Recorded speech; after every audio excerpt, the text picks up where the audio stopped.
are on a girls' trip. Hi, ladies. Hi. This is amazing. I bow down to Ruby. Don't tell her I'm a massive fan. Mel broke the glass ceiling. Go, Emily! Isabel is so inspiring. She did what I would have loved to do. I got a fish. So excited. Copy that. Trailblazers, a Rocky Mountain road trip, starts Monday the 28th of November on BBC Two and iPlayer.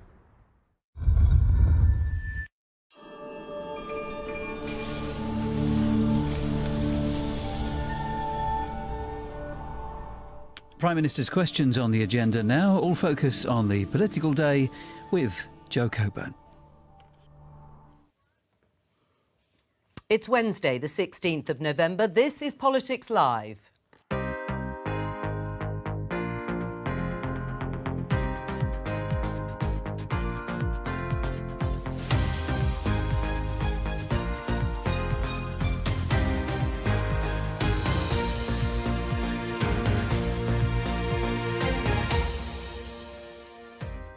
Joining me today, Conservative MP Mark Garnier, leader of Scottish Labour Anas Sarwar, contributing editor to Novara Media Ash Sarkar, and former Conservative advisor Anita Boateng. Today, the Justice Secretary Dominic Raab has asked the Prime Minister for an independent investigation after formal complaints are made about his behaviour. He's deputising for Rishi Sunak at Prime Minister's Questions. We'll bring you that live at noon. It's unlikely in the minds of the trajectory that it was fired from Russia, but we'll see. A missile strikes NATO member Poland, killing 2 people. What are the risks of the Ukraine conflict escalating? Inflation hits 11.1%, a 41-year high. It makes people poorer, that's what inflation does, and it's the enemy that we need to face down. Are higher taxes and spending cuts a price worth paying for bringing down prices? Stop housing people in homes you know are unfit for human habitation. How was 2-year-old Awab Ishak allowed to die as a result of living in a flat covered in mould?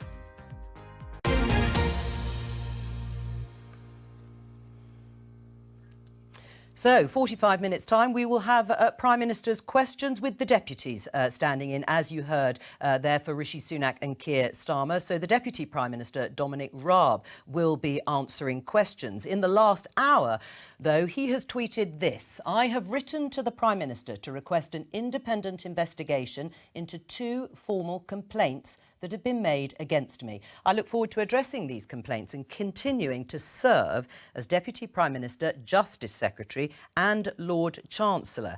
Now, this tweet from Dominic Raab follows days of allegations of complaints about his behaviour and allegations of bullying and harassment against officials during his time as Foreign Secretary. We've been waiting for some sort of reaction from him. This is it in the letter. I am therefore writing to request that you, Rishi Sunak, commission an independent investigation into the claims as soon as possible. I will cooperate fully and respect whatever outcome you decide. What's your reaction, Mark Garnier, to this? Well, I think he had to move on from this. There has been an awful lot of stuff in the press over the last sort of week or so. At the end of the day, we've had a huge amount of speculation. I think the interesting thing about that tweet is the formal complaints bit. And I wasn't aware that there were formal complaints that had been put in. Nor did we.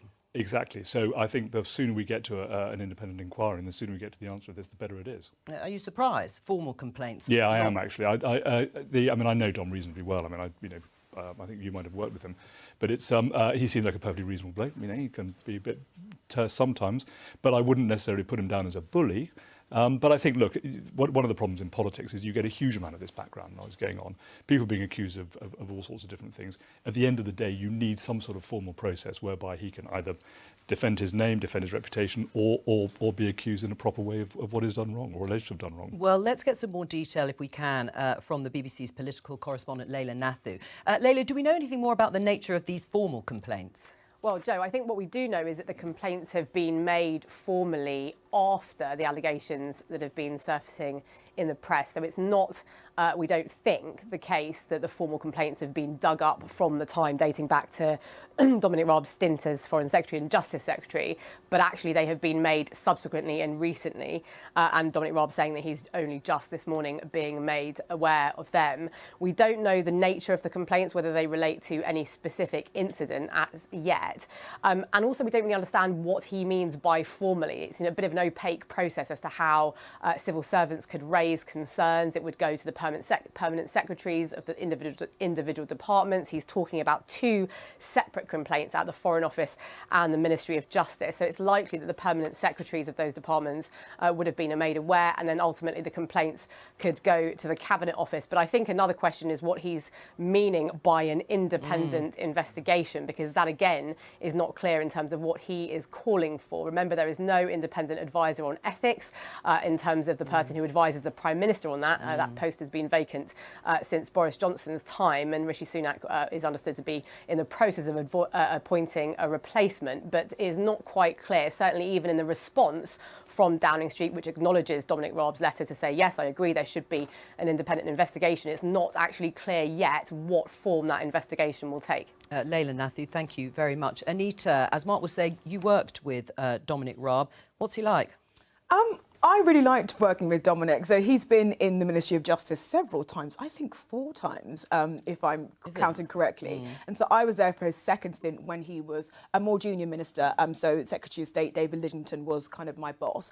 I found Dominic direct, quite decisive. He kind of knows what he wants and knows the style in which he likes papers to be submitted to him, etc. But I didn't get a whiff of any kind of concerns about his behaviour, and certainly nothing that would, stick in my mind or cause any concern.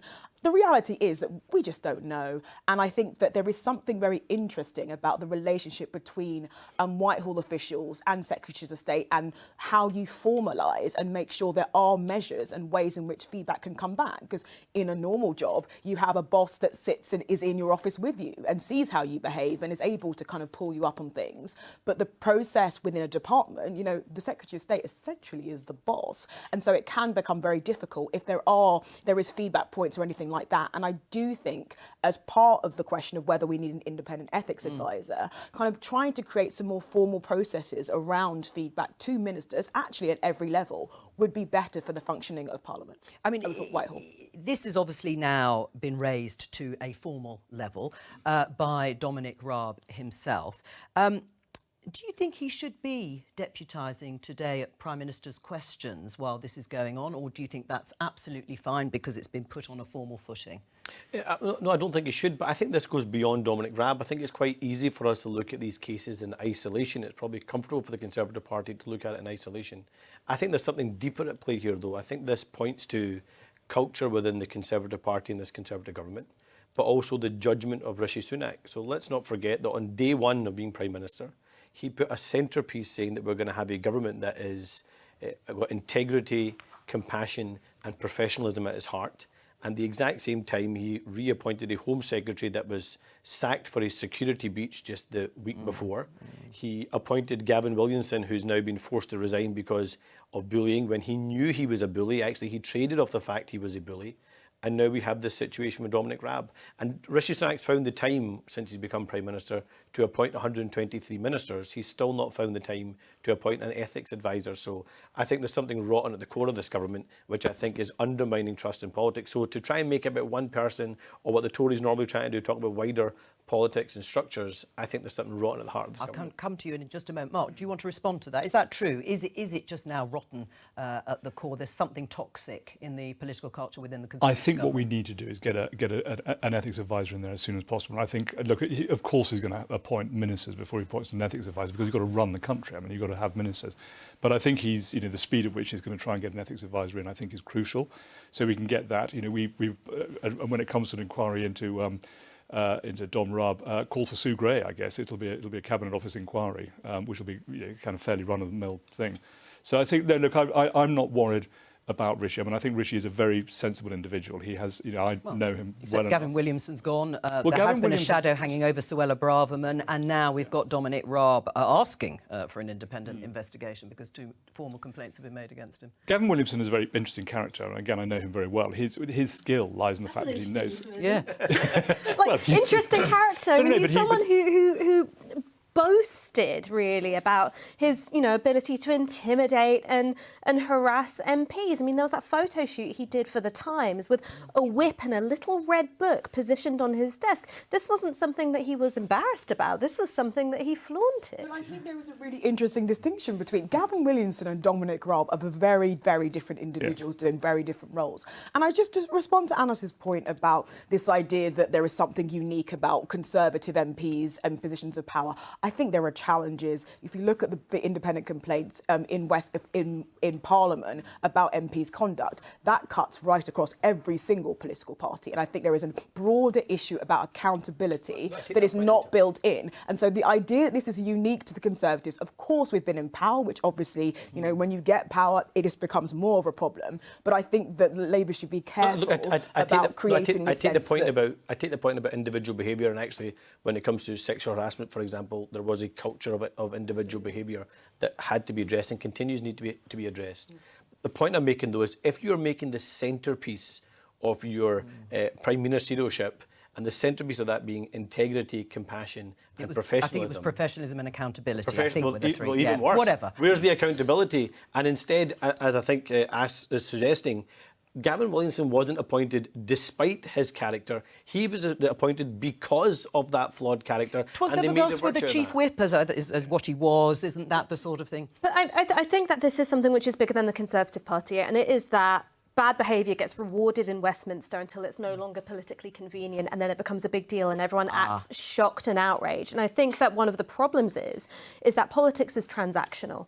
So things become a story when someone is on the out rather than when they're on the up, and a blind eye gets turned, or people don't feel confident to come forward and make reports, or if they do, they're encouraged to handle it discreetly and privately rather than actually going through formal processes. And until you recognise that reality, you try and tackle it by saying, like, OK, we are going to protect people who come forward, who blow the whistle. We're going to make sure that you're not held back in your career, or that you're not going to be, ostracised and punished. What we're going to do is also maybe have a culture in the press which is looking at some of these so-called open secrets when someone is on the up and not just when they're on the out. I think that that's how you can start having a more consistent application of the standards and have some genuine accountability. Really briefly, I agree with you, Ash, but I think there's this notion that that's a very unique thing to Westminster. I think that happens in business. There's an idea that there's something unique about Westminster that means that when people don't behave correctly, they just get moved on and they don't get held accountable and they don't get fired, and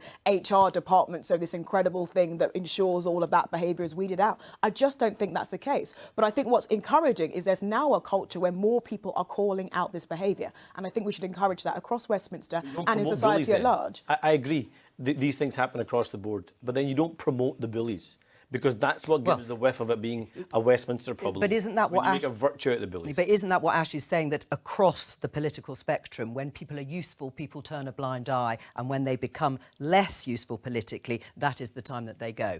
We're going to stop it there because I think we'll return to this issue just before Prime Minister's questions. Last night, there was a dramatic and very serious development. A missile strike over the border from Ukraine landed and struck Poland. We can see the pictures of the damage here. Of course, it was all about the reaction to that as the G20 leaders were trying to find out exactly what had happened. What we do know is that that missile strike killed 2 people. What we don't know yet is who actually fired it, although you heard President Joe Biden saying it was unlikely that it came from Russia. Let's get more on this with the BBC's diplomatic correspondent, Paul Adams.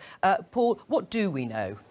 I think it's becoming increasingly clear that among Western leaders, there is a belief that this was not a missile fired by Russia, as Joe Biden has already suggested, but that it was more likely to have been the wreckage of a Ukrainian air defense missile. Also, by the way, made in Russia, but fired as part of Ukraine's efforts to protect its cities during yesterday's widespread Russian attacks.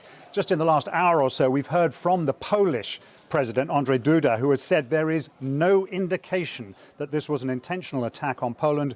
Most likely it was a Russian-made S-300 rocket. We have no proof at the moment that it was a missile fired by the Russian side. And we're beginning to hear similar comments also from other European leaders and ministers. The Belgian defense minister made pretty much the same point just a short time ago. So I think there is now a growing consensus and probably a sense of relief that NATO is not dealing with a direct attack on, excuse me, on one of its members, necessitating some kind of NATO response, but an accident. I mean, the context, of course, is ongoing Russian bombardment of Ukrainian cities, and it's against that backdrop that this strike occurred last night. And it's serious because, as you said, it struck a NATO country. What are the implications more broadly of that? Well, I think the implications are sort of slightly ebbing away because of this growing consensus that it was not deliberate. I mean, it's interesting, the Ukrainians were among a number of countries last night who were pretty quick to start pointing the finger and also to dispute the idea that it might have been one of their own missiles. The Ukrainian Foreign Minister Dmytro Kuleba said that it was a conspiracy theory to suggest that it might have been one of their own missiles. It now appears that that's probably the most likely scenario. So, in a sense, Ukraine slightly overplayed its hand yesterday for perhaps rather understandable reasons. It wants at every step to try and shore up and increase NATO support. It would love to see a no-fly zone established over its skies, but that's simply not on the cards at the moment. And I think there's a feeling in NATO that nothing that has happened in the past 24 hours needs to change radically the approach that NATO members have taken to the war in Ukraine. I think we're likely to see talk of, increasing security for NATO's eastern members, maybe a bit of help with Polish air defense and so forth. And, fundamentally, an argument that none of this would be happening if Russia hadn't invaded Ukraine in the first place. Paul Adams, thank you very much. I mean, Mark, does it underline how potentially dangerous this war is, a war in Europe bordering NATO countries? Well, I think, the first thing I'd say is it's just a tragedy that two people who are going about their innocent lives in a neutral country, there's nothing to do with this, have been killed as collateral damage. But I'm very reassured by the fact that, it was a Russian-built rocket, but it was very quickly established that it was not fired by the Russians. And the fact that we've got so much intelligence going on there demonstrates to me that actually, we're not going to necessarily find ourselves falling into a all-out shooting war between NATO and Russia. Anas? Look, I would agree with that, what Mark said. Of course, it's a relief that we're not going to see an expansion and an escalation of what is already a very tragic situation. But we shouldn't forget that, lives have been lost in Poland, and that's going to be an extremely worrying situation for all those that are neighbours of Ukraine. I think the challenge for us now is how we get a semblance of control and try and still continue to put pressure on Vladimir Putin to bring an end to this conflict, because ultimately that's what's going to get us out of this hole rather than this continued war that we see in Ukraine. I mean, there was a communique out of the G20, but obviously Russia is part of that. It was slightly more hard line with the G7 and Rishi Sunak using the words barbaric and Joe Biden to describe the war. But as Anna said, is there anything that can be done at this point really to try and draw this to a close in any way? I think this speaks to just why tensions were so high and why there was so much concern that it may have been a Russian attack, because the big question hanging over the conflict at the moment is, with the liberation of Kherson, is how is Vladimir Putin going to respond to the fact that this is not a military intervention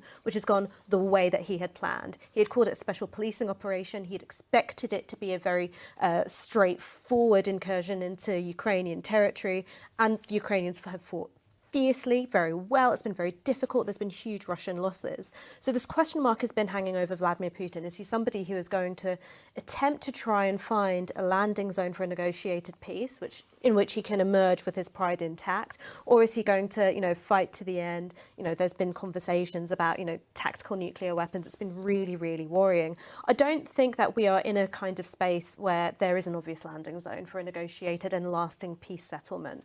But what there is I think, a great sense of relief, as you know, Mark said, that intelligence was able to ascertain very quickly that this wasn't a Russian attack, probably, and we didn't, you know, end up accidentally in an all-out hot war. Yeah, I mean, are you reassured by the fact that there was a slight pause until facts, as we know them, it hasn't been completely verified, established that it was unlikely that it actually came from Russia? Yes, of course, that is reassuring, but it underscores, I mean, Ash made some really important points there about Kherson, like the dynamics of this conflict have changed, and that is a good thing for the Ukrainian people, of course, but it does mean that we are looking at a conflict that could go on for years, and there is a lot of collateral damage, not just in terms of displacements of people in Ukraine, but all the things that we've now seen, you know, tragic loss of life outside of Ukraine, and that is going to continue. And I think the thing that this conflict has really underscored is that as much as we can understand the practical considerations around conflict and geopolitical challenges in Eastern Europe, what we don't understand is the psychology of Vladimir Putin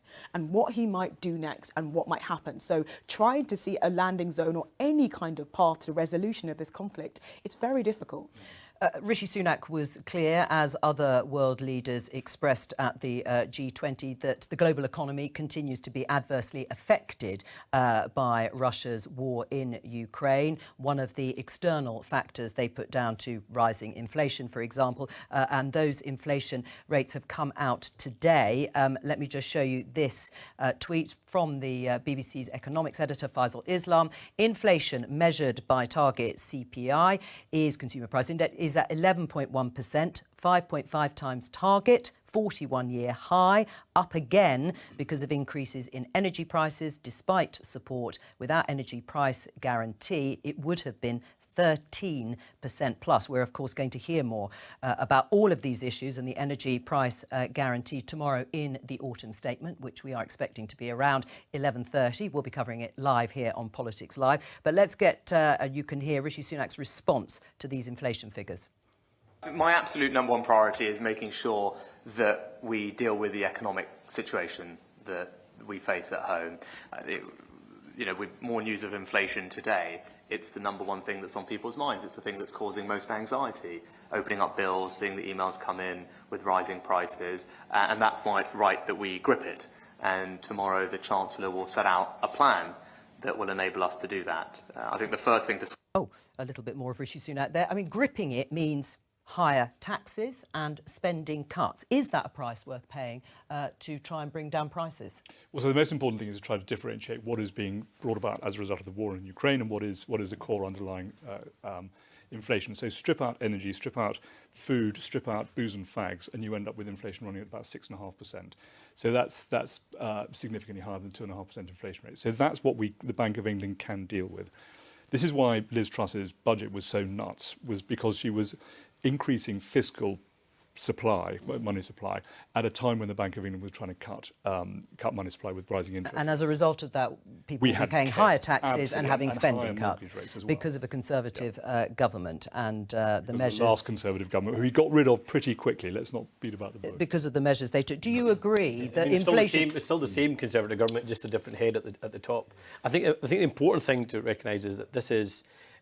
Of course, people are going to point to the mini-budget, and the mini-budget has made life a lot more difficult in terms of expanding the size of that black hole, meaning money that could have been used to try and challenge some of those inflationary pressures is instead now having to go plug the holes that were created by the chaos of that mini-budget. One of the biggest drivers of the inflation is energy price. And I know that Faisal's tweet obviously focuses on the energy price guarantee in terms of households, but actually the increase in energy prices for businesses across the country. There has been help for businesses too, of course. But nowhere near enough support in terms of if you want to really pull down inflation in terms of what's happening with businesses. And unless we get an approach there and pull down inflation, we're still going to see massive challenges. But my fear is we're going to have a budget that focuses on correcting mistakes rather than actually focusing on the underlying causes of the inflation. We have a really good case study for what happens when you cut during a recession, and that was the Cameron-Osborne government. What happened is that we cut public spending then, and we've been left with some really expensive problems which still haven't been fixed, like in terms of funding for local council services, like in terms of the NHS waiting list. These are things that successive Conservative governments said they're going to turn their attention to. It hasn't happened, and now we're looking at more spending cuts. The other thing that happened is that cutting during a recession meant that we ended up with a slower recovery. Wages have never never recover to their pre-crisis levels. And now people are looking at real terms falls in their wage packets again. So I think we can't pursue the same set of solutions and expect something different to happen. There's one thing which people never talk about when it comes to inflation. It's something which is really winding me up. I don't hear the Conservatives talking about it. I don't hear Labour talking about it either, which is we're hearing a lot about how interest rates are impacting homeowners. We're hearing nothing about what's going on in the private rental sector. I've got multiple friends who are coming to me and saying, my landlord's just put up the rent by £300. Other renters who I know have been kicked out and they've seen the same rubbish flat back on the market for, you know, £600-700 more monthly rent. Everyone is being told to tighten their belts and rein in, you know, their income, apart from landlords. And what is quite shameful is that Labour, I think, have said nothing on this and have quite frankly abandoned private rent. I'm not sure you're going to accuse Scottish Labour of that. No, you guys have been all right. We advocated for a rent freeze over the summer and a ban on winter evictions. There is one. Both of which has now happened, a rent freeze and a ban on winter evictions. And what we've also challenged the government on is before that rent freeze lifts, we have a proper regulator in place so we can regulate private sector But why aren't your colleagues in Westminster doing the same thing, well, saying the same thing? I'm always happy to encourage colleagues in other parts of the UK to follow the example of Scotland. Is Sadiq Khan in London, has he suggested the same sort of thing? He's asking for powers from central government to be able to control the rents, but it has not been a central part of Keir Starmer or Rachel Reeves' platform is getting a grip on rent and saying that, no, you're not just going to squeeze money out of renters to keep landlords' profits then. I mean, people criticise rent freezes. They say in the end it doesn't work because properties get pulled out of the market and there's less housing. And those are the arguments against. Do you think it would help they bring down inflation? I think that inflation doesn't have one single cause, but we absolutely have to make sure that the inflation that we're experiencing from energy prices doesn't get embedded domestically. So I think there is a kind of broader challenge. To me, the structural issue is just housing, is the lack of housing. And I think that fundamentally, unless we deliver something that looks like planning reform that's able to boost supply, we are going to be tinkering at the edges. So I accept that there are going to be people that are going to suffer enormously through that upheaval and uncertainty. And I think one of the questions from tomorrow, once we're through the autumn statement, is how much Rishi Sunak kind of sets his own agenda around some of these pressing issues, particularly because, you know, getting housing going, house building going, is one of the cheaper ways of boosting growth when we're looking at less than 1%. Except it never happens. I mean, do you want more houses in your constituency? Of course, but it's got to be a growth budget, not a tax and spend budget. I think it's so easy for the Conservatives, and Cameron Osborne did this exact same thing, where they pretended a growth budget. It was a disaster. Well, no, come on. Liz Truss might have called it a growth budget, but it certainly wasn't a growth budget. A proper plan for growth, a pretense that somehow this entire strategy is all either about tax rises on working people or cutting spending on vital public services. Actually, there are fairer forms of taxation, the windfall tax being one example of that. But they're going to do that, Anna. I mean, the truth is that Labour would have to do pretty well the same thing. Non-dom state is another example, but a proper growth strategy, borrowing the right money to invest rather than borrowing for revenue. Well, borrowing the right money, of course, that's the problem when it comes to the markets, or that's what Liz Truss and Kwasi Kwarteng discovered. Well, they were borrowing to do tax cuts. That's very different from borrowing. They were borrowing to try to increase the money supply into the economy, to boost the economy. Well, let's not let's not relitigate exactly what went on then, because the point on housing, I was asking you, let's stick with that for a moment, because of course we've got that dreadful story of the toddler who died in a one-bedroom flat from mould all over the property. I mean, would you support masses more housing in your constituency rather than Conservative MPs who've put the brakes on exactly that sort of policy? The answer is yes, I would. I mean, you've got to do it carefully, and you've got to do it thoughtfully, and you've got to do it in sort of brownfield areas, and you've got to work with the community. But look, it is very difficult. We've just completed our local plan in Wild Forest, and it's taken a long, long time to get it through. I mean, years and years and years, and there's a lot of fightbacks, and everybody's pushing it around in different areas. Sorry. But building is one thing, and I think it's really important. There needs to be a lot more house building. But if the housing stock that's being built is then being bought up by landlords and rented out at extortionate prices, you're not dealing with the problem. If the housing that you're building is, still, 10 or 15 times the median income, that's the problem. So unless you're going to deal with the price of housing question, building it is almost neither here nor there. So the key thing is your affordability ratio. So we've had very, very low interest rates. There's a huge amount of liquidity around largely because of quantitative easing. So it's been very easy for people who have assets to be able to go and borrow more money to buy more assets. And this is what we've seen with the buy-to-let market. Now, the problem is the cost of money is going up, the cost of mortgages is going up, and your affordability ratio is becoming more challenging for those people who want to buy houses. So you're absolutely right. We've got about, I think it's about 11.5 times average earnings as the average house price. When I bought my first house back in the 80s... You're just going to upset me. Yeah. No, I really am. You will be four upset. Times. It was 4 times. But there were a lot of different rules and at the time. So, for example, amazingly, women weren't considered to be worthy of being included in the calculation by mortgage companies. You could only have 3.5 times your disposable income on the mortgages. So there are all these rules at the time. When they changed, you changed the affordability ratio, so it went up. And this is the problem. Rising interest rates hit the affordability ratio, and prices will come down. It needs to look at affordability. It needs to look at energy security in terms of proper insulation, but also having properly funded district heat systems is also really important. So you can actually, again, have some local growth coming from what's happening with your housing policy and wider strategy. Going back to the horrific case that you mentioned, I think it should shame people right across our political system and across our wider society that anything like that is happening in modern day Britain. That is completely unacceptable and disgusting, and it demonstrates the depth of the challenge that we've got to face. And we're going to talk about that later on. Do you agree? And do you think the government has a role to play in that when it comes to this case? So, in this particular case coming up, you can talk about, yeah, I do. Of course it does. I mean, you cannot possibly allow children to die as a result of poorly looked after houses. It's outrageous. But there was legislation in Parliament that the Conservatives could have supported and didn't, which would have made a statutory obligation for landlords to make sure that their homes are fit for human habitation. The Conservatives voted against it, including 72 MPs who were themselves landlords. Indefensible. I'll have to check. I can't remember the details. Oh, I remember it. But would it be indefensible? So there's a whole lot of different things, and one of which is regulation and enforcement, actually. So you've got to be able to enforce these things. So you can make up all the rules you want. If you can't enforce them, they don't stack up to a hill of... But right now, I've got no rules, no enforcement.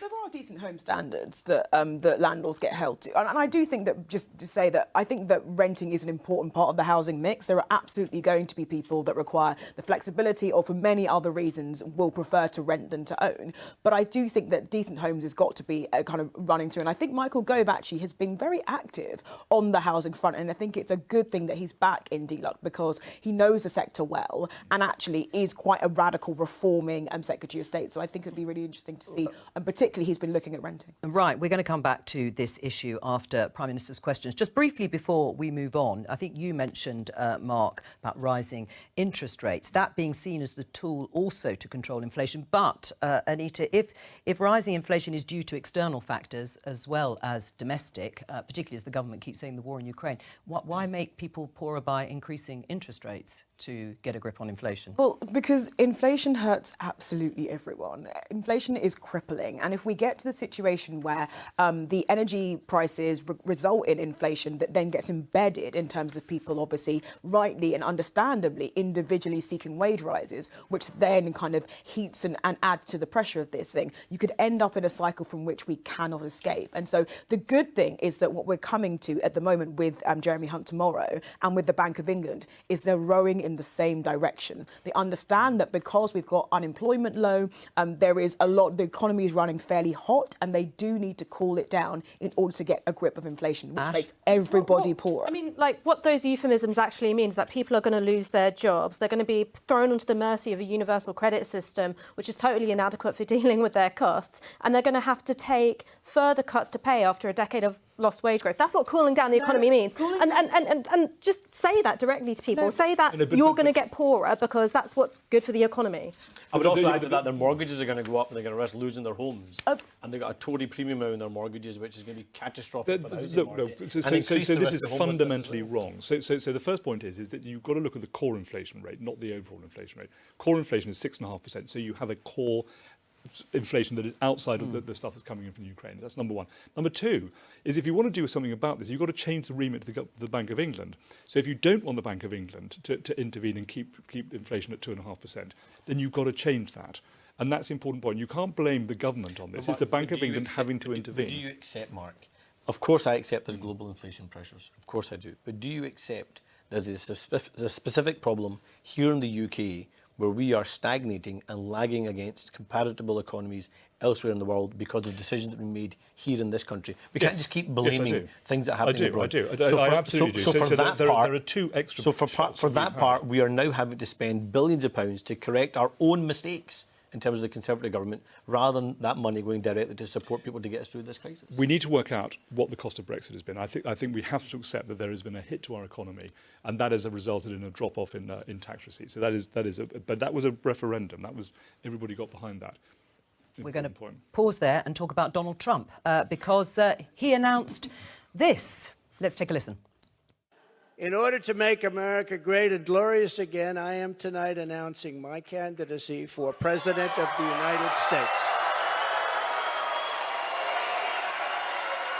This is not a task for a politician or a conventional candidate. This is a task for a great movement that embodies the courage, confidence, and the spirit of the American people. Because this is not just a campaign. This is a quest to save our country. Talking about saving our country. What do you think of his chances this time, Ash? Well, I think that things have changed a lot. One is that the Republicans, even when out of power, have pushed through some really unpopular policies like overturning Roe v. Wade. Those were Republican-appointed Supreme Court judges. Had implications. Two is you've also had Joe Biden use the opportunity to push through things like student debt forgiveness, which have been really popular with young people. And that's played out in the midterms. You had good turnout from millennials and people from, Gen Z. Yes, they voted on those issues, didn't they? Voted on those issues, turned out, and it meant that you had, Trump-style candidates like Kari Lake, Doug Mastriano, faltering. So I don't think it's going to be quite the same. Right. I mean, do you agree? I mean, it's interesting. The context that Ash is setting out is actually the Republicans didn't materialise in a red wave. Those candidates that were sort of Trump supporting didn't do as well as people thought. So how would you assess his chances? But interesting, he's gone for it anyway, partly because he'd set it up to do so. I mean, I don't think that Donald Trump was ever not going to attempt this. I really think that, the way that you lose obviously dictates how you think you can get back. But I think the fundamental issue, and there's a reason why a lot of the Republican establishment do not want Donald Trump back, and that is because most people have made their minds up about Donald Trump. And he does have, of course, a huge number of people that just strongly and really emphatically back him. But what they need to take the presidency is a number of people that will swing to Donald Trump. And I think that the idea of bringing back someone for whom, most people have already decided and made their decision known at the last election, it's just not a good look for them. And so I think that Ron DeSantis will give him a considerable run for his money, and I really think he's got a very good chance of clinching it. You agree with that Ron DeSantis will give him a run for his money? Well, I think that what Ron DeSantis is less good at is being a populist who's talking about the forgotten, left behind American way that Donald Trump did. But what DeSantis, I think, can and will do is the, evangelical Christian vote got behind Donald Trump, knowing that his personal life and his conduct is very at odds with the tenets of their faith. Ron DeSantis, I think, is going to really hit that integrity, morality button, and I think that there will be a lot of splits in the coalition that Trump was able to hold together. Well, we have got Prime Minister's questions coming up in just over 5 minutes' time. It will be the clash of the deputies, Dominic Raab and Angela Rayner. How do you think it's going to feel for Dominic Raab today on the back of these two former complaints and him asking Rishi Sunak for an independent investigation? I think Dom was smart to kind of say, well, look, we're going to refer this to someone to look to, so we don't have this situation. I think Dom has called it Westminster tittle-tattle before, right, of just sort of rumour swirling, which I think we've all kind of discussed isn't actually particularly helpful for professionalism and integrity, which is running through this government. So I think Dom has always been confident and robust at the ballot box, and we're going to see that again today. And I always quite enjoy the dynamic between him and Angela. Let's just show you this headline in The Guardian. Ash, Jeremy Corbyn, former Labour leader, now sitting as an independent. Jeremy Corbyn will never stand for Labour again, say senior figures. This has been reported in the papers. here, The Guardian. Do you think it's the correct decision, if that is what is made, to not allow Jeremy Corbyn to stand again at the next election as a Labour MP? No, I don't think it's the correct decision. I mean, Jeremy Corbyn is a Labour member and he's having to sit as an independent MP. The people of Islington North have voted for Jeremy Corbyn as a Labour MP in every election since the 1980s, and Keir Starmer and David Evans have decided that they know better. I think that's really awful. I also think that there's. But why do you think it's awful? Because I think that it's fundamentally undemocratic. That's what the people of Islington North voted for. And there's one thing which actually I'd like to ask you guys, which is, do you think he's a good constituency MP or not? Well, I Because suppose people... there's a consensus that he is. Right, well, he could be a constituency MP. What do you think? Is he a good constituency MP? I imagine he is a good constituency MP. I'm not one of his constituents, but I imagine he's a good constituency MP, given the results he's had over numerous elections. I'm not privy to the conversations that he has with the Chief Whip, but my understanding is he's been asked to say a form of words and to express a certain level of condemnation around anti-Semitism and solidarity around the report that came through. I don't know what the status of that is, but I think if that was to happen, I think it'd be a very different frame. My understanding is he's not willing to do that, and that's what puts us in the situation we're in. What I would say, though, is this is very much a bubble question. There's not a single person around the country that's saying that actually the big issue right now is whether Jeremy Corbyn stands as a candidate or not. What they're worried about is their bills, what they're worried about is the inflation and all the rest of it. In terms of what happens in the non-limited constituency, I'm not going to tell Keir Starmer how to operate and manage his group. I wouldn't expect him to tell me how to operate and manage my group in Holyrood, but that's a conversation that needs to continue between Jeremy Corbyn and the Chief Whip. Ash? I mean, I think that it is important in terms of Islington North. And one thing that I'll say about this business of the apology is that I think that he could do exactly what Keir Starmer's asked of him and the goalposts will shift. And that's because there is... Then why doesn't he do it? I mean, the question of accountability we've been talking about and taking responsibility for your role, regardless of whether that was your intention, is absolutely fundamental to trust in politics. He has not done that. Hang on a second. Jeremy Corbyn has apologised numerous times. Again, not good enough. There were conversations going on between his office and Keir Starmer's office before the release of the EHRC report, and then suddenly he has the whip removed. I think that what that was a pretext, and I think they'll find another pretext even if he does apologise. And I think that who that is most deeply unfair on, the people of Islington North who voted for Jeremy Corbyn as a Labour MP and who I think will probably want to do that again. I think that the Labour Party really is not going to be able to move on until there's a degree of reconciliation and a sense of oneness in respect of Jeremy Corbyn, and until the party really fully reckons with that. And Keir Starmer actually reckons with his role in Jeremy Corbyn being party leader. I don't see how they're going to be able to present a cohesive picture to the election. I'm not sure that Rishi Sunak argument is going to work or have the measure of week after week or indeed an election campaign.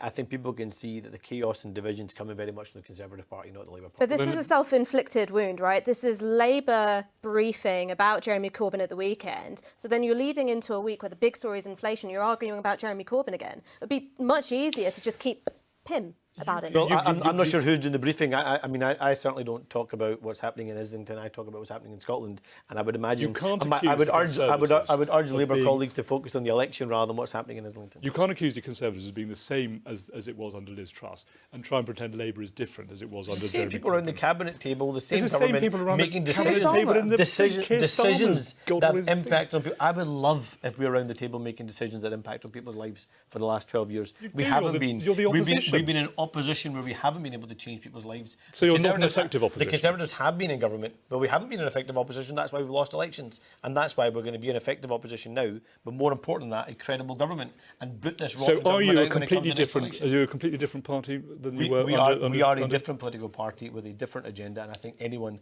that is looking at it... But it's only the Labour Party that can change itself. But Anna, you say you haven't changed people's lives. Talk to the Jewish community. Let him back in.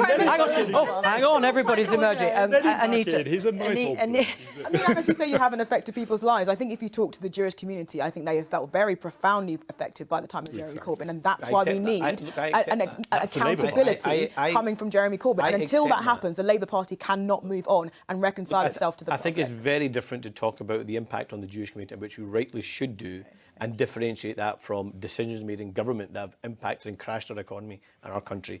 I'm an active campaigner against anti-Semitism. I have a very strong relationship with the Jewish community in Scotland. There is no place for anti-Semitism or any other form of prejudice. Is this a bubble story or not? So do you accept that it's more than a bubble story? Then, when I'm saying about the bubble story, I'm talking about whether he stands at the next election or not, and that debate. There is a line in the sand As far as I'm concerned, there is no political division, or there shouldn't be, when it comes to the issue of any form of prejudice, and that includes adjectives. When are the Tories going to deal with the Islamophobia in their own ranks? I mean, just yesterday I was seeing tweets from a Conservative council candidate who stood in Poplar, right, an area with a big Muslim community, and he'd been tweeting about, you know, I won't be treated by an NHS doctor who's a dirty Muslim, horrific racist tweets, a history of them. Has he been thrown out? No, this is literally something which came up yesterday, and he was a Tory council candidate just in 2022. When are you going to deal with Islamophobia in your So this ranks? type of behaviour is absolutely unacceptable. In my constituency, we had somebody who tweeted something far less offensive than that, and we cut him free straight away. No question whatsoever. Can I just say, offence Olympics, right? It's not. I'm saying, when are you going to deal with it? It's about not picking and choosing. It's about not having a hierarchy. I completely agree with that. I really think we are talking. I think that's a really serious matter, and I'm sure it's being looked into, because we do have a complaints procedure which has also been looked at by the ECHR actually, to make sure that it's robust enough. I put in a complaint about racism 2 months ago. We've heard nothing from the Conservative Party about a Conservative Party member who tweeted about something like deport Ash Sarkar. I mean, I'm not going to comment on an investigation I don't know anything about, but they both have been looked at. I'm saying they both have been looked at independently, not by me, but by the ECHR. But the question that you raise around what matters, do you accept, though, that to the Jewish community, the question of Jeremy Corbyn and his place in the Labour Party does matter? It does hold some symbolic importance. Of course it does, and I think the Jewish community can see the robust approach taken by Keir Starmer to root out anti-Semitism and to say that we are not going to pick and choose, we're not going to have a hierarchy of prejudice, and there is no place for any form of prejudice in the Labour Party or across wider society. Just to say that Dominic Raab, Deputy Prime Minister, has taken his place, waiting for PMQ'S in a few moments' time. Ash, you've always been a strident supporter of Jeremy Corbyn, but you've never been a member of the Labour Party.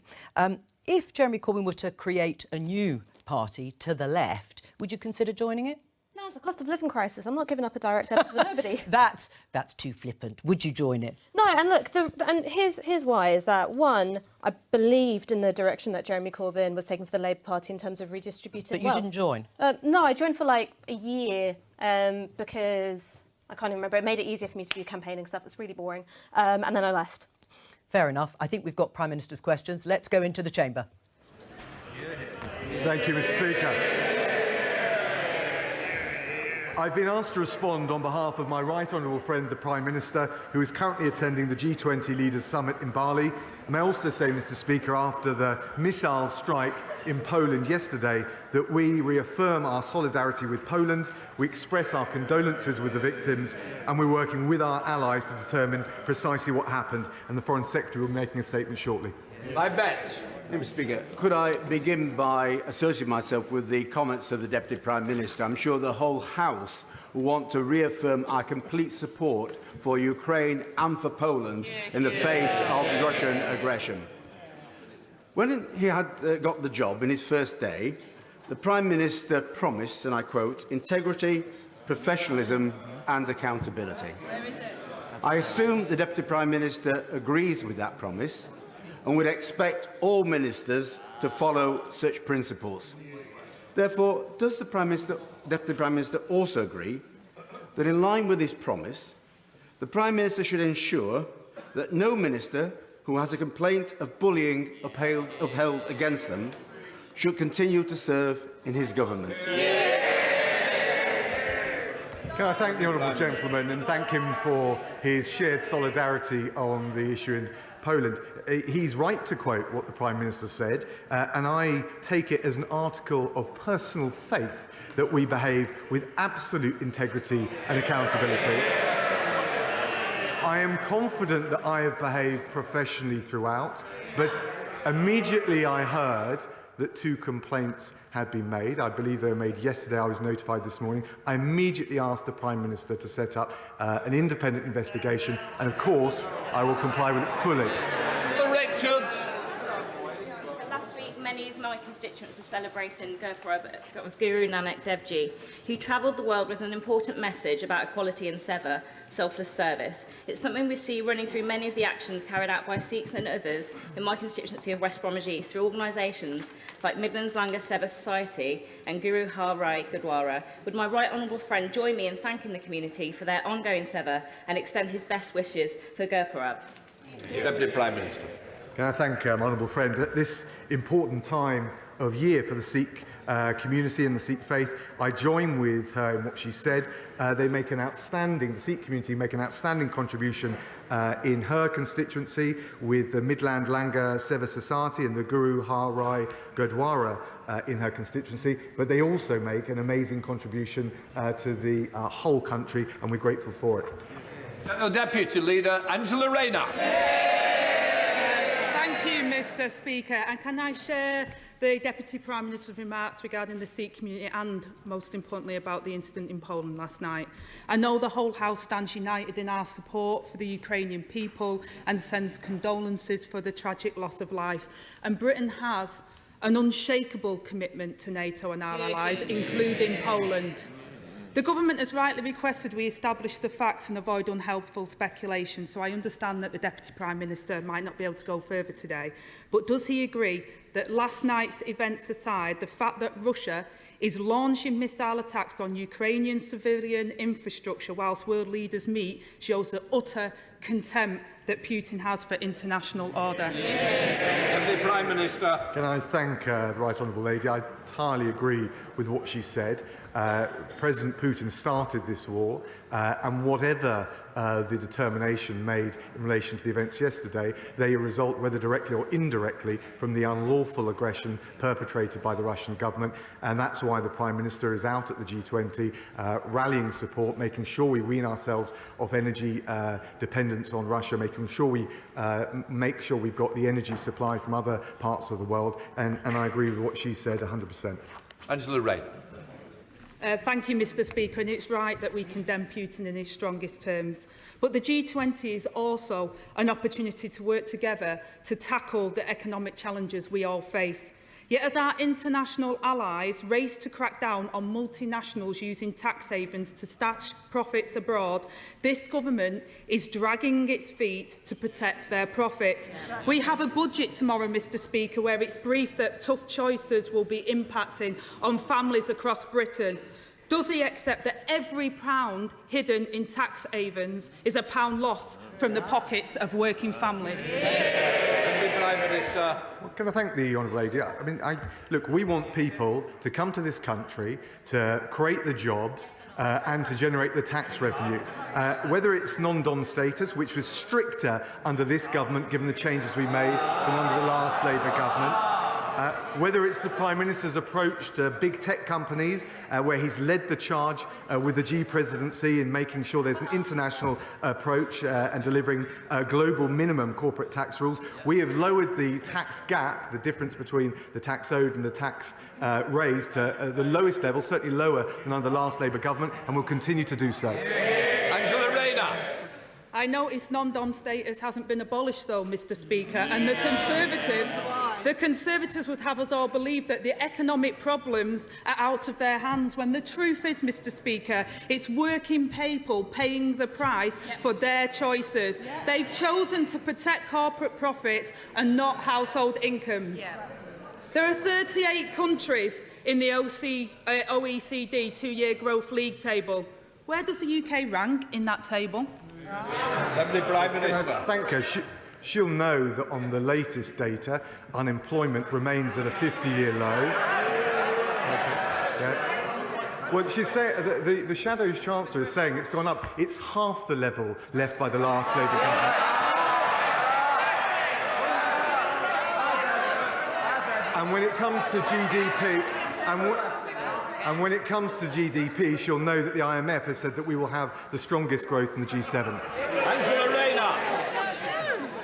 Mr. Speaker, I think the economic situation families face speaks for itself.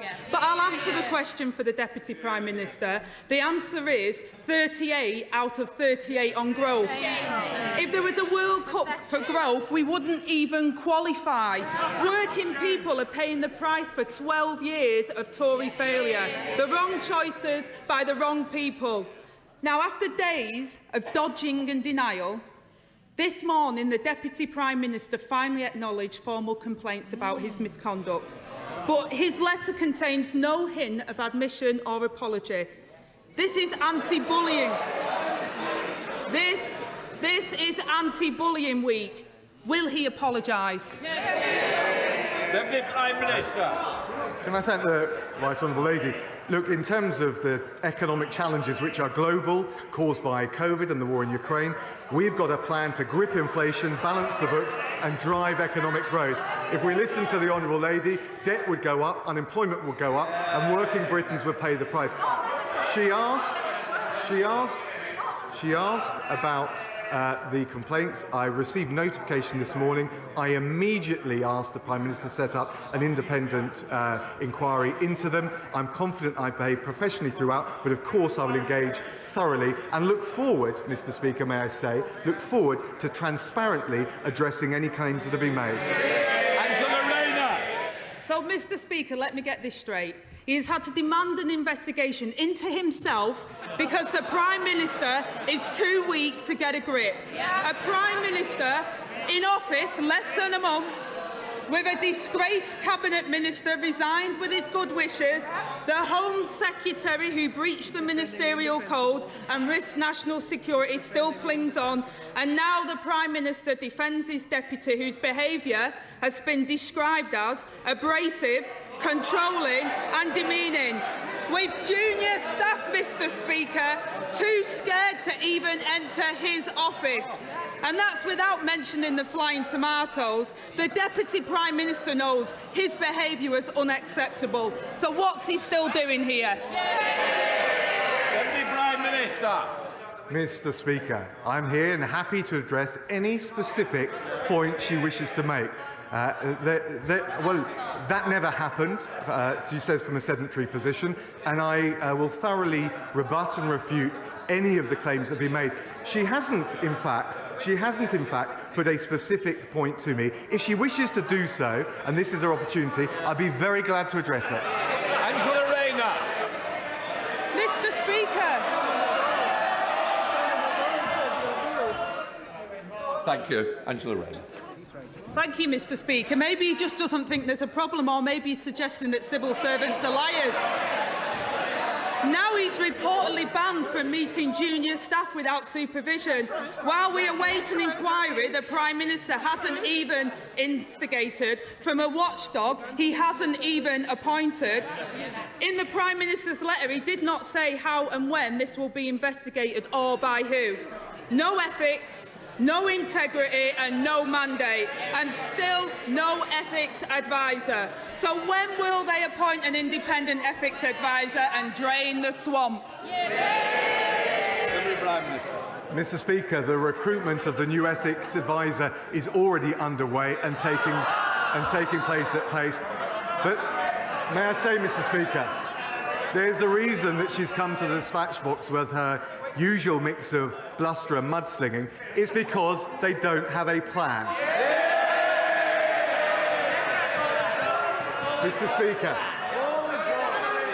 Mr. Speaker, we're helping people into work. She's in hock to the unions. We're protecting our borders. She voted against every single measure to control illegal immigration for this country. We're delivering cleaner growth and energy security. She wants to send billions in reparation payments abroad. The British people want a government that can deal with the real challenges, and they're not up to it. Lucy Allen. Thank you, Mr. Speaker. Hope House Children's Hospice provides dedicated end-of-life care to children from Telford and across Shropshire. This Sunday, Hope House is holding an online fundraiser called the Big Night In, and they aim to beat last year's target of £500,000. Among the fabulous prizes are premium tickets to the Telford Steam Railway Polar Express. Winners will enjoy a Christmas adventure to the North Pole, complete with hot chocolate, cookies, golden tickets, and the first gift of Christmas from Santa, which is the reindeer's silver bell. Please will the Deputy Prime Minister log on to Hope House Children's Hospice Big Night In this Sunday, and if he's lucky enough to win a pair of tickets to the Telford Polar Express, I should be delighted to go to the North Pole with him.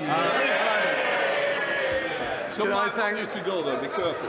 Can I thank my honourable friend and congratulate her and Hope House Children's Hospice for the amazing work they do. I've been working very closely with Shooting Star Child Hospices, which is a similar organisation in my constituency. If she ever gets bored of the trains, I jumped out of an aeroplane at 15,000 feet to raise money for Shooting Star. She'd find it a thoroughly enjoyable experience. Deputy Leader of the SNP, Kirsten Oswald. Thank you, Mr. Speaker. And can I associate myself and my colleagues with the remarks made about the immense contribution of our Sikh communities?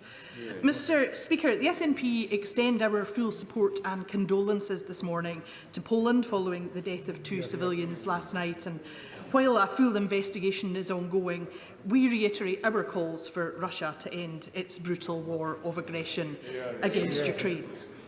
Mr. Speaker, yesterday the Prime Minister was asked 6 different times to apologise for the disaster of the Tory mini-budget and the financial crisis it caused.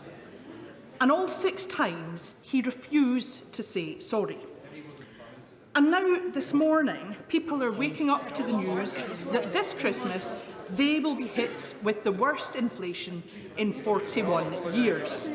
So will the Deputy Prime Minister stand up today and do what his boss wouldn't? Will he say sorry? Deputy Prime Minister. Can I thank the honourable lady for what she said, both about Poland, but also about the importance of our solidarity with the international community against the appalling illegal invasion by Russia of Ukraine. Look, in terms of inflation, clearly that is a problem. I think as Chancellor and now as Prime Minister, and for months, it has been this Prime Minister who's been making clear that it is the #1 economic challenge we face. We've got a plan to grip inflation, to balance the books, to drive economic growth, and my right honourable friend, the Chancellor, will be making a statement tomorrow, the autumn statement, which will set out our plan to take the Scottish people and everyone across the United Kingdom through these challenges. Oswald. Thank you, Mr. Speaker. Mr. Speaker, if they can't even say sorry for the mess that they've made, what hope do we have of them fixing it? Because let's be clear, tomorrow's budget is imposing austerity 2.0 on all of our constituents. That is the political choice that the Tories are making. Exactly. But there are always different and better choices. Only this week, the Scottish Child's Payment rose to £25 a week. That's a 150% increase in 8 months, and it will help 400,000 children. So if the Tories won't say sorry for the mess that they have made, will they at least make the right choice for once? Will his government join the fight against child poverty tomorrow, follow the lead of the Scottish Government and match the Scottish Child Payment? Deputy Prime Minister. The honourable lady will know that we are facing challenges that are faced all around the world because of COVID, because of the war in Ukraine. We've seen rising inflation in Germany, in the Eurozone, in the US, but the reality is this Prime Minister and this Chancellor have a plan. We're going to have more detail set out in the autumn statement, but of course the UK Government will continue to work with the Scottish Government collaboratively to safeguard and protect the most vulnerable right across the United Kingdom, and I think that's what the Scottish people expect. Belper Mills in my mid-Derbyshire constituency are in a state of disrepair. The community is hugely worried about their future. It matters not just for my constituents but for the whole country, because the mills are part of the UNESCO World Heritage Site in the UK. If appropriate redevelopment is not agreed soon, the site risks losing its World Heritage Site status. Will my right honourable friend confirm that the government will pay close attention to this case in order to ensure that we do not lose our World Heritage status? And will he come with me to visit the mill and discuss potential solutions with local people? Prime Minister. Can I thank my honourable friend for her campaigning on this? And yes, of course, we will continue to monitor the condition of Belper Mills and the planning applications. I think the best I can say is we strongly encourage all the local bodies, whether it's the council, the applicant, to continue to work together, because above all, her constituents will want to continue to celebrate the proud and rich tradition represented by Belper. Sir Geoffrey Donaldson. Deputy Prime Minister will join me in welcoming the comments yesterday by the Foreign Secretary to the European Scrutiny Committee that securing Northern Ireland's place within the Union will be the priority of the Government in the negotiations with the European Union on the Northern Ireland Protocol. One of the benefits of that union is the support that the Government of the United Kingdom is providing to households and businesses across the entire country to tackle the cost of living crisis. Will the Deputy Prime Minister assure me that the £400 energy support payment that is due to be made to households in Northern Ireland will be announced as soon as possible? Deputy Prime Minister. I thank the honourable gentleman. Absolutely what he said about securing Northern Ireland within the constitutional economic integrity of the UK is absolutely vital. The Prime Minister has been very clear upon that, as well as the Foreign Secretary. And of course, the Chancellor will be saying more on the economic measures and the particular fiscal measures he referred to tomorrow. Sir Edmund Even if an illegal migrant is stopped on a French beach, as no one is ever arrested, he will simply come back the next day. Will the Deputy Prime Minister ensure that we remove all pull factors for illegal migration by using his new Bill of Rights to ensure that we have the legal power to arrest and deport and detain illegal migrants, and, for instance, have a review about a national identity card so that people just don't vanish and they never ever get deported? Well, can I thank my honourable friend? I totally agree with him that we need to strain every sinew to stop this appalling trade in misery. There's no silver bullet. I think the agreement that the Home Secretary made with her French opposite number will help. We're embedding UK officials with their French counterparts for the first time. He's right that the Bill of Rights can help as well, not least in preventing interim orders from the Strasbourg court from being recognised in the UK courts. On ID cards, we already have e-visas for people coming to visit and live in the UK, and they act as digital evidence of someone else's immigration status. The one thing that's clear, though, and I say to my honourable friend, we'll have to do all of these things in the teeth of the opposition from the front bench opposite. Thank you, Mr. Speaker. Our small rural schools in Wyre face particular difficulties. The head teacher at Scorton and Caldervale primary schools told me that budgets in schools like ours are stretched, as we have to pay for a lot of additional services that larger urban schools can provide in-house. She has to hire the village hall for PE lessons because the schools have no hall. She has to hire taxis to bring in the school meals because the schools have got no kitchens. So given the school budget cuts, what would the Deputy Prime Minister advise my head teacher cuts from our local children? Minister. Can I say to the honourable lady, we are very sympathetic to the challenges that all of our schools face. More will be said about the specific measures tomorrow, but she should stand assured that we are the top spenders as a percentage of GDP in the G7 on primary and secondary education, and standards, which matter to pupils and parents most, have increased, with schools rated good or outstanding up from 68% in 2010 to 87% today. Kevin Foster. Thank you, Mr. Speaker. The Deputy Prime Minister will be aware of the opportunities but also the challenges facing Torbay's tourism and hospitality sector, including increased energy costs and the impact of business rates. What consideration is he giving to the situation of Torbay's iconic industry and further measures to support it? Can I thank the honourable friend? He's a fantastic champion for Torbay. Now, of course, the Chancellor will make a statement tomorrow. I can't speculate on the spending decisions, but he will have already noticed the tourism recovery plan, which will help recovering from the pandemic, but also as part of the wider levelling up agenda.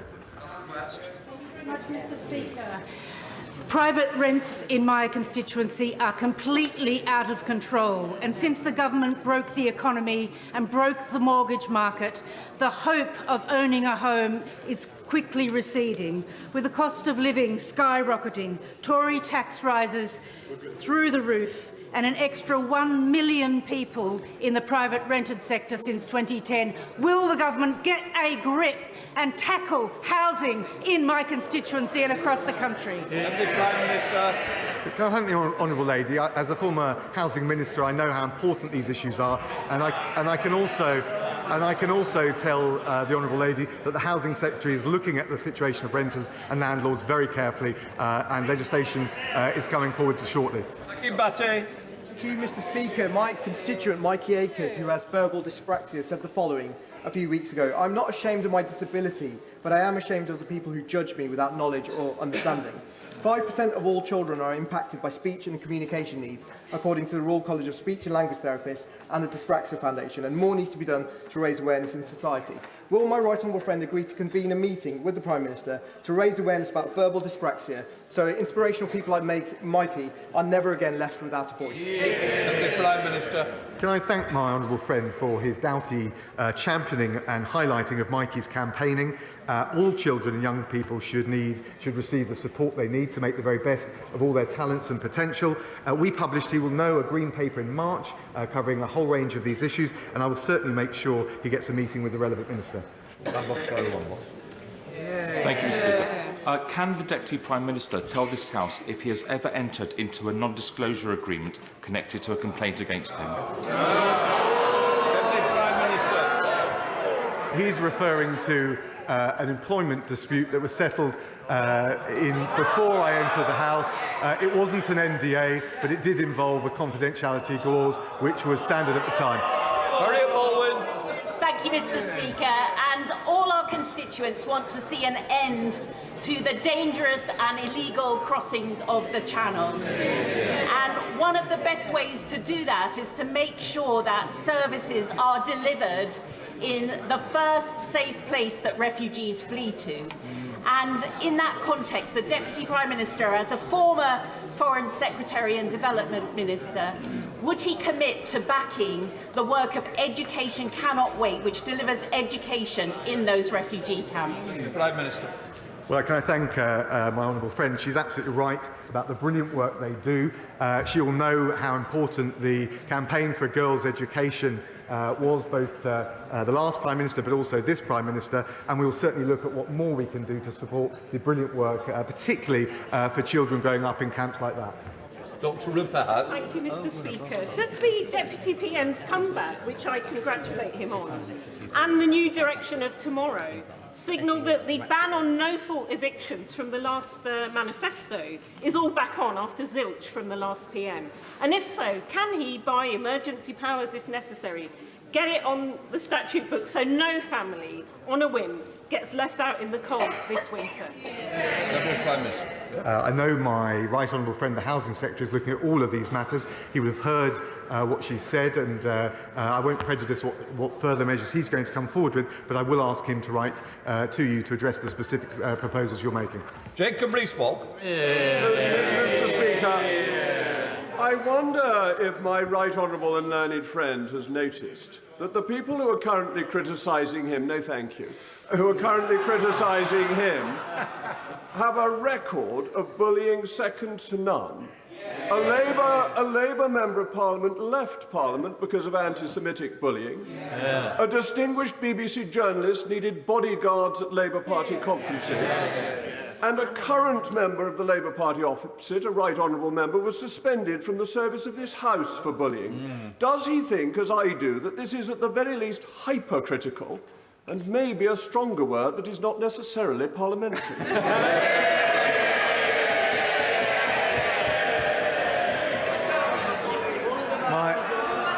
My right honourable friend makes his point in his usual inimitable way. All I will say is I think it's important that we all take responsibility for our actions, and that's precisely what I've done today. Rebecca Long-Bailey. Thank you, Mr. Speaker. A 1958 instruction from Whitehall ordered medics to take blood samples regularly from exposed veterans during nuclear weapons tests. However, I've been made aware that many veterans and their families have reported being unable to obtain these test results, and so denied the ability to make any sense of what they, and in some cases their families, suffered. So can the Secretary investigate and inform me of the legal rights of these men in obtaining their medical records, and will he undertake to ask the Prime Minister to order these medical files be opened to veterans and the UK Health Security Agency immediately? Deputy Prime Minister. Can I thank the Honourable Lady? She's been a consistent champion on this issue, and I recognise and pay tribute to her for that. My understanding is that the information is available to veterans and their families who may request details of their service and medical records, but if she would like to write to me, I will make sure on the more specific points she made, she gets an adequate answer. Thank you, Mr. Speaker. I rise not to perpetuate partisanship nor parrot party lines, but merely to amplify the sentiments of the honourable lady for Salford and Eccles. The brave servicemen who did so much so long ago to ensure our safety, the nuclear test veterans, were recognised by former Prime Minister David Cameron, and in a meeting with the Honourable Lady and I, by the former Prime Minister, the member for Uxbridge. Will this Deputy Prime Minister and our new Prime Minister recognise them too, not only by doing what the Honourable Lady has asked for, but by giving them the service medal they so richly deserve, and we owe them? Well, my right honourable friend is absolutely right, and we should forever be grateful to all those service personnel who participated in the British nuclear testing programme. I can tell him and I can reassure him we have asked officials to look again at recognition with medals, and any recommendations will be announced in the usual way. Judith Cummins. Thank you, Mr. Speaker. 7 years ago, in my first PMQ'S, a Conservative Prime Minister told me to stop griping and get behind his rail investment plans. A few weeks ago, the new Business Secretary said there really wasn't much point in going ahead with Northern Powerhouse Rail. Time and time again, Mr. Speaker, Tory Prime Ministers have promised NPR only to break their promises. So will the Deputy Prime Minister now put on record whether he supports Transport for the North's preferred option for NPR with the stop in Bradford? Deputy Prime Minister. I can tell the Honourable Lady that our £96 billion integrated rail plan will make the Northern Powerhouse Rail a reality. We're committed. We're committed to the project. The precise details will be set out in due course. Peter Byrne. If migrants who crossed the Channel from France illegally were immediately returned to France, it would stop illegal migration in this country. It would break the economic model of the people smugglers. And perhaps more importantly, it would stop thousands and thousands of people descending to northern French cities, which would be to the benefit of the French. So, Mr. Speaker, when the Prime Minister spoke to the French President, was a returns policy discussed? And if so, what was the Prime Minister? What was the President's response? Can I thank my honourable friend? He's absolutely right to raise this issue. I can't tell him the precise readout from the meeting. I haven't seen it yet. What I can tell him is, of course, the Home Secretary's deal, an agreement with her French opposite number, means a 40% increase in officers patrolling beaches in northern France. For the first time ever, UK officers will be embedded with their French counterparts. There'll be investment in port security infrastructure, more technology and more wider European cooperation. We have taken all of these measures and all in the teeth of the opposition of the front bench opposite. They've opposed every single measure that we've taken to stop illegal immigration, including things where you'd think there was cross-party consensus, like life sentences for those traffickers that prey on human misery. Mr. Speaker, it's not trade unions who have burned public services to the ground, it's the Tories. It's not asylum seekers fleeing war and famine who are inflaming tensions, it's the Tories. And it's not those in low-paid jobs who are trashing the economy. Again, it's the Tories. So can the Deputy Prime Minister inform the House when this Tory government will finally accept responsibility for their economic, social and political mismanagement rather than blaming everyone else? Deputy Prime Minister. Well, Mr. Speaker, it's not a matter of blaming anyone, it's a matter of the team effort, the shared endeavour, working with the Scottish Government to make sure we get a grip on inflation, the #1 priority. And it's got to be said, if the Honourable Lady takes the position that we agree with inflation-busting pay rises, as difficult as these decisions are, we will only see inflation stay and prolong for longer. That will hurt the most vulnerable in our communities, whether it's in Scotland or across the rest of the UK. Anderson. We have a brilliant Home Secretary, but the Deputy Prime Minister will be aware of a wicked and vicious bullying campaign led by the opposition to get us sacked over the past 4 weeks or so. So can the Deputy Prime Minister please reassure me and the people of Ashfield that the Home Secretary will be given all the tools that she needs to solve the migrant crisis and keep the bully boys out of number 10?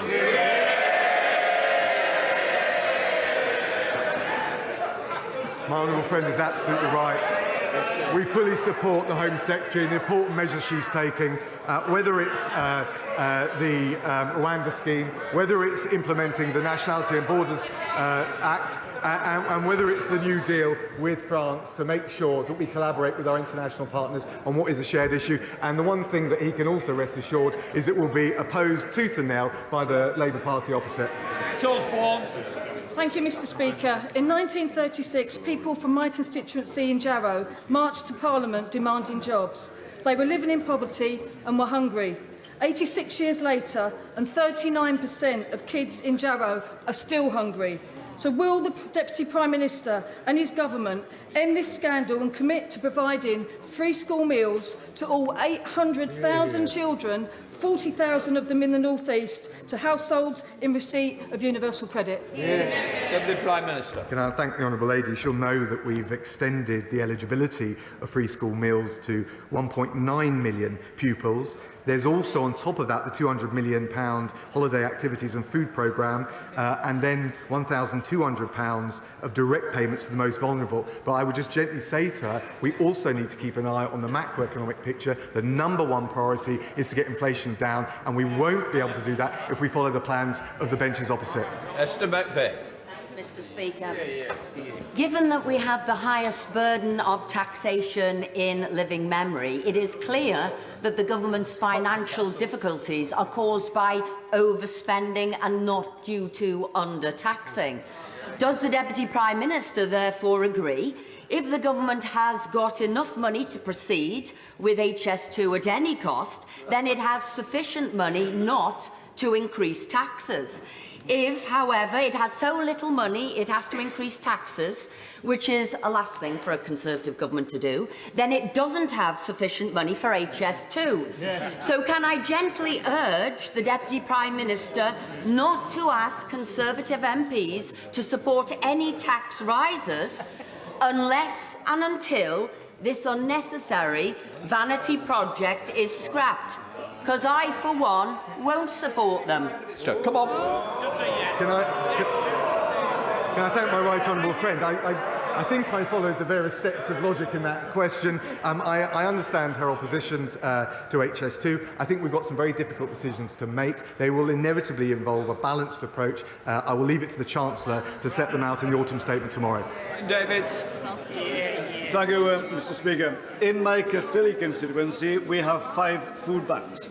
One of those food banks is run by the Betrussell Trust, and they've issued over 2,000 food parcels during the last 6 months. And there's a question from the users of that food bank. It is, will the government give a firm commitment to ensuring that benefits will always be enough to purchase essentials?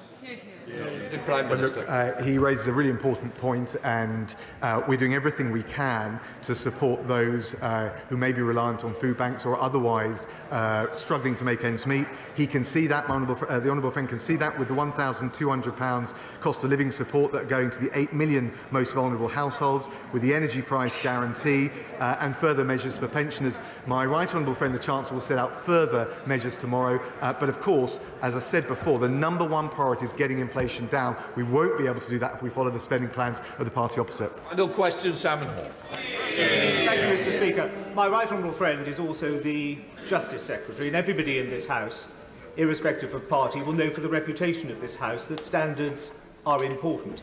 He has said that from the dispatch box this afternoon.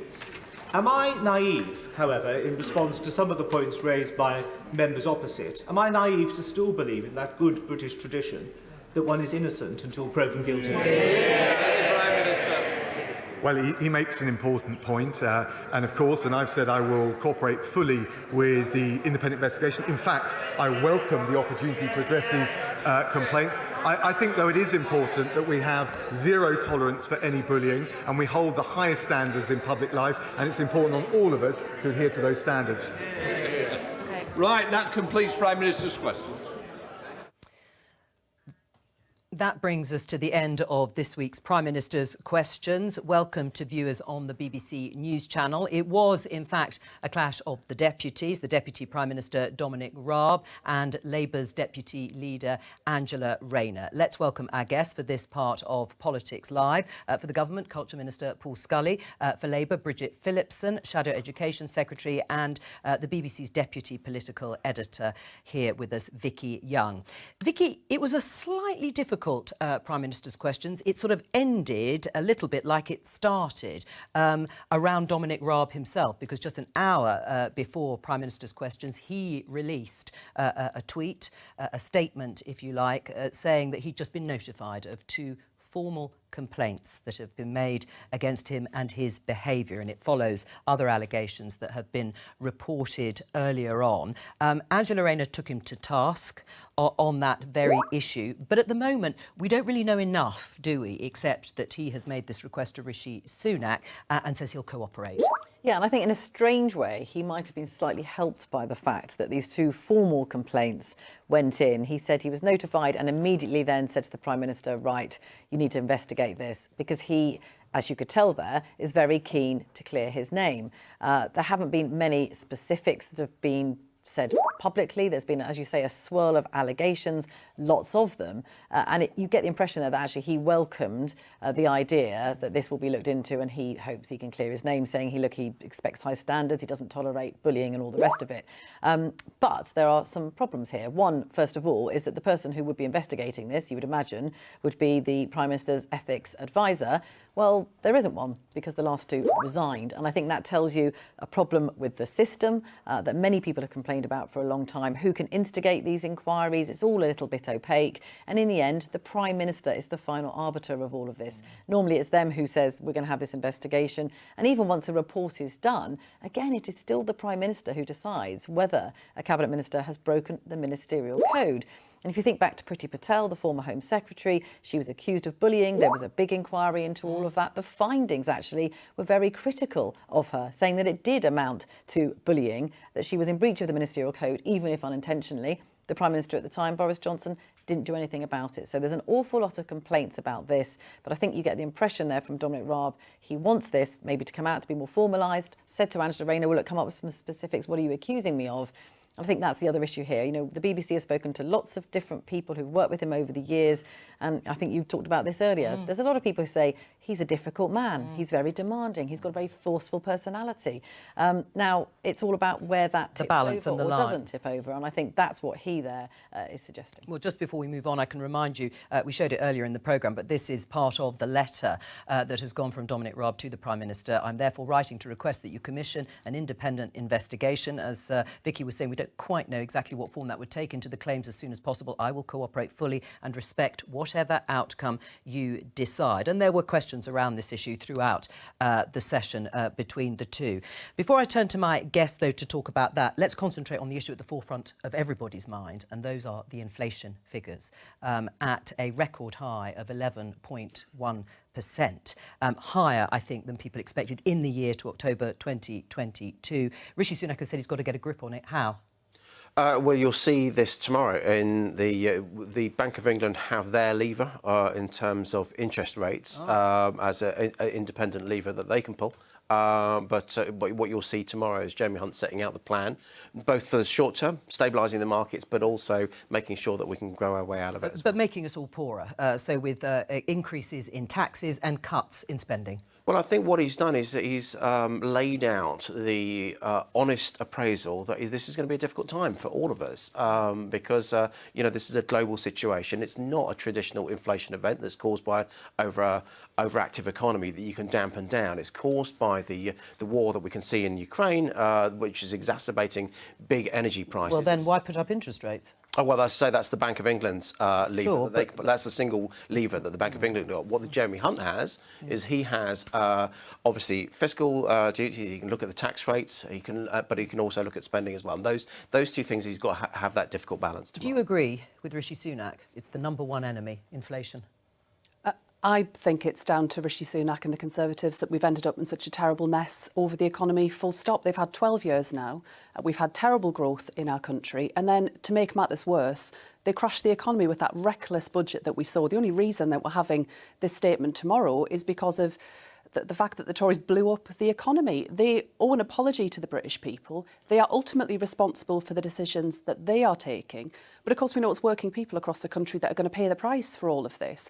It's completely wrong, totally irresponsible. We believe there should be a real focus on growing the economy. We haven't seen that over the last 12 years. So take Labour's plans around our Green Prosperity Plan, for example, how we create more well-paid, highly skilled jobs in every corner of our country, because growth will come from the working people of this country, not the approach that the Conservatives took, which was massive unfunded tax cuts for the wealthiest that blew up the economy. Although Labour did support quite a lot of that economic prospectus that you talk about. But what is your reaction to the figure itself, Bridget, when you look at 11.1% inflation? It's terribly concerning because I know that families are already under enormous pressure. Every time people go and do the weekly shop, they see the price of all of those basics going up, and it's becoming harder and harder for people to manage. So it's desperately worrying. But then, of course, to add on to that, lots of people are facing rising mortgage costs because of that Tory mortgage premium, because of that terrible, reckless approach that the Conservatives took. No, look, I mean, what we've said we're going to do is, as we have been doing, is making sure we protect the most vulnerable, because we can look at, we talked about tax rates. There's lots of people that don't pay tax if they're on the minimum wage. We've taken millions of people out of tax over those 12 years. And so we've got to support them with their energy costs and with the rising costs of living. But what about the people who are just above that level? We will do that. What about the people just above that level who are, as Bridget says, facing rising prices at every single level on fixed incomes? Well, first of all, we've got to make sure we get the balance right. And you're going to see that plan from Jeremy Hunt, the Chancellor, tomorrow. But what we've also got to do is make sure that that balanced plan actually tackles inflation to bring it down as quickly as possible. So and that's the thing, is I don't know, because we haven't seen the plan, as you say. But so far, rising interest rates hasn't brought down inflation. It is continuing to go up. But is it right that that is the number one issue? That if you get inflation down, then to some extent, the pain that is wrought by tax rises and spending cuts will lessen because inflation is coming down? The inflationary pressures that we're seeing are a symptom of that wider failure I think we've seen over the last 12 years. So you have to, alongside that, have a plan to support growth in our economy. Unless you get your economy growing, we will end up in this constant cycle where again and again, as the Conservatives have done, because there's been low growth, we've ended up with higher taxes on working people. I think there are some really straightforward ways tomorrow that the government can make different and fairer choices, ending the non-dom tax status, ending the tax benefits on private schools, closing the loophole where it comes to private equity. I think that they are straightforward, easy choices for the government to make. They say they want to make choices. Are there any easy choices? I think they're very easy. I think the wealthiest in our society who choose where they might pay their tax, we could end that tomorrow, literally tomorrow. And I think that will be the test of the approach of the government. Are they going to make fair choices on taxation? We're going to say goodbye to viewers on BBC News Channel at this point. Paul, on that issue, what about the non-dom status? What about just getting rid of that? It would apparently bring in just over £3 billion, so that you can't be resident here and actually be domiciled abroad and not have to pay tax here on your foreign income. I think what you've got to do with all of this is you've got to look at the dynamic modelling of it, because you can actually just have a simple cost of it. I mean, Bridget talked about adding costs to taking away the tax status of independent schools. So actually what that does, all of the people that are struggling who pay the fees rather than the ultra-rich would actually take them out of independent schools. That would put a pressure on state schools. The evidence doesn't support that, well, it is interesting. I mean, I think you find there's about 20, 25, 30% around that sort of figure that would actually re-evaluate that. There is no evidence to bear that out. Might be worth having a look at the ISC survey on that. I'm well aware of the evidence. This is something that we should do. But that's what I mean about dynamic modelling. So you can't just take a single figure. OK, fine, they pay out this amount of VAT, therefore, if you remove that, that will just go back into... Private schools don't deserve to retain that charitable status. Our state schools are under massive pressure, and you're defending £1.7 billion in tax breaks for private schools. You're going to add to that pressure. But in terms of non-dom status, in terms of non-dom status, you do need a certain mobility of people around to be able to come to the UK, high earners who bring investment with them. But it's always something that we can look at, and that's what, as I say, well, the Chancellor certainly there have been tomorrow. Conservative MPs who've written to the Chancellor, Jeremy Hunt, saying, please don't take any more money out of the schools budget. We'll find out what happens. Taking money out for 12 years. Absolutely. We are going to have a special programme covering the autumn statement. We now know, finally, that it's going to happen at 10:30. That's the statement. The special programme will come on air at 10 o'clock tomorrow, so set your alarm clock. There you can see. Vicky Young will be here too, doesn't it? Before we move on, Dominic Raab, let's just return briefly to the Deputy Prime Minister. How much trouble is he in, do you think, Paul? I think he's done the right thing. There's 2 formal complaints come in, as far as I understand, either last night or this morning, and he's put that to have an independent investigation. That's absolutely the right process. Bridget? I mean, for the Prime Minister to say that he wants integrity, professionalism and accountability, and then for all of this to be happening is just laughable.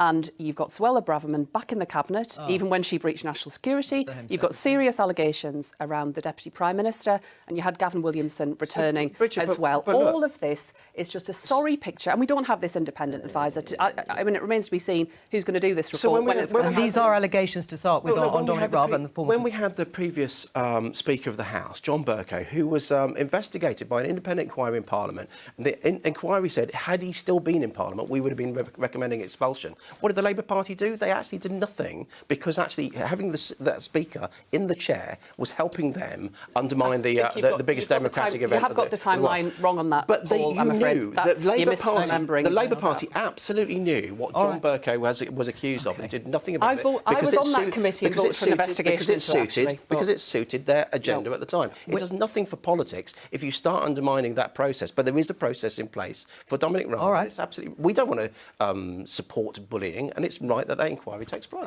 Indeed, and an investigation, when it does actually happen, is going to be carried out. Let's talk about another very important story. I'm going to show you this headline in The Independent. Inquest finds toddler killed by mould exposure in defining moment for the housing sector. This was the tragic story of a 2-year-old, Awab Ishak. He died of a respiratory condition caused by exposure, so the coroner ruled, to the mould in his flat. We can see him there. And I think in a moment you can probably see some of the dreadful extent of the mould in the 1-bedroom flat that he shared with his parents. It was run by Rochdale Boroughwood Housing.